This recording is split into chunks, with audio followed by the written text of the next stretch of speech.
Okay, 10 part 1 asks us to split this expression into partial fractions.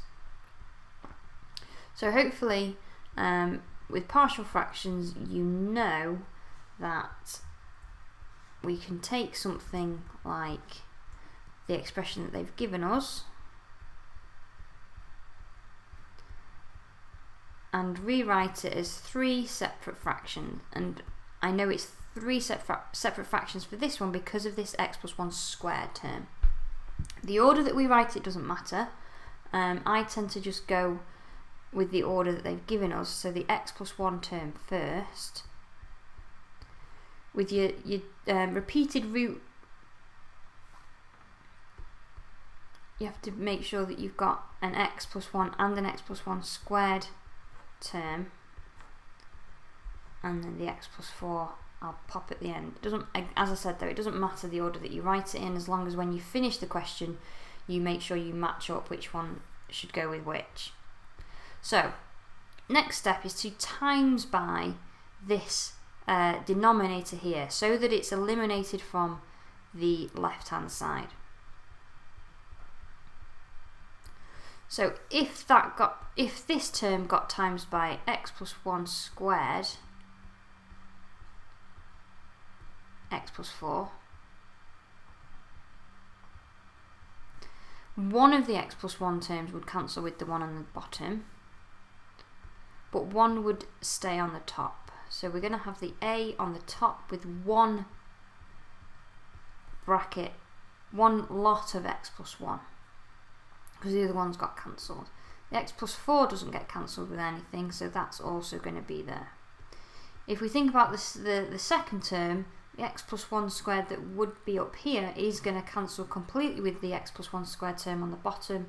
So with b we're only going to have an x plus 4 term, and with c the x plus 4 term is going to cancel, but we're going to have an x plus 1 squared term.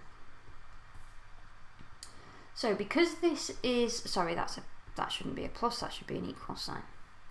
Because these are equivalent, they're identical, this technically I should write an identity sign here, and that means that they're true for all values of x. This is equivalent to this for any value of x that I choose.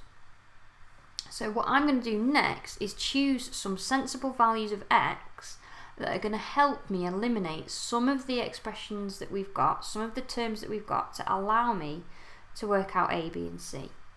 So the first sensible substitution that I'm going to choose is when x is negative 1.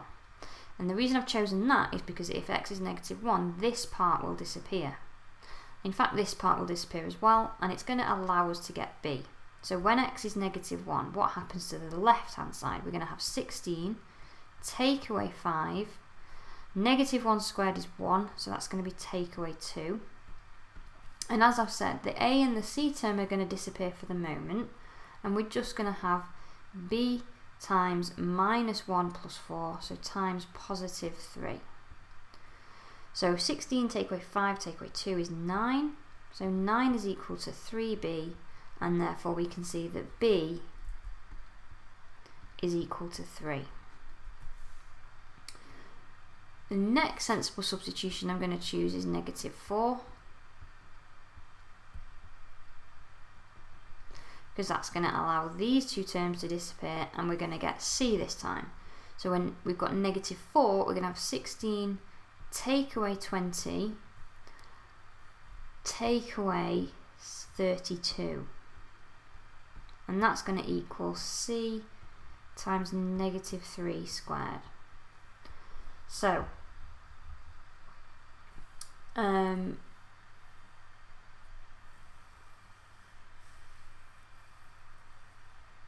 16 minus 20 is minus 4, take away another 32 is minus 36, and that's going to equal positive 9c, so c is negative 4.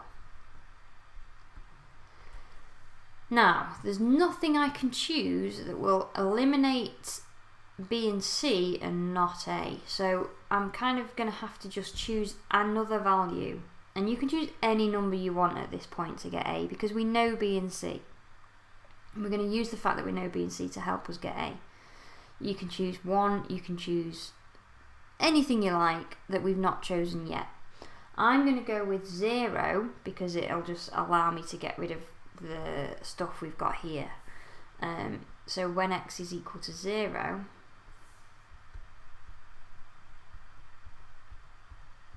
we're just going to have 16 on the left. We're going to have a times, what was it, x plus 1, so nothing plus 1, so that's 1, and nothing plus 4, so that's 4, plus b lots, and we know b is 3 now, so plus 3 lots of 4, plus c lots, so that's minus 4 lots of x plus 1 squared, so that's just 1 squared, so that's just 1. So we've got 16 equals 4a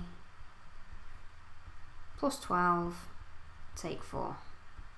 So that's going to be that 4a is equal to, this is 8, 16 take away 8 is 8, so a is equal to 2. So those are the 3 missing values that we needed. Don't forget to actually answer the question. And write down that 16 plus 5x,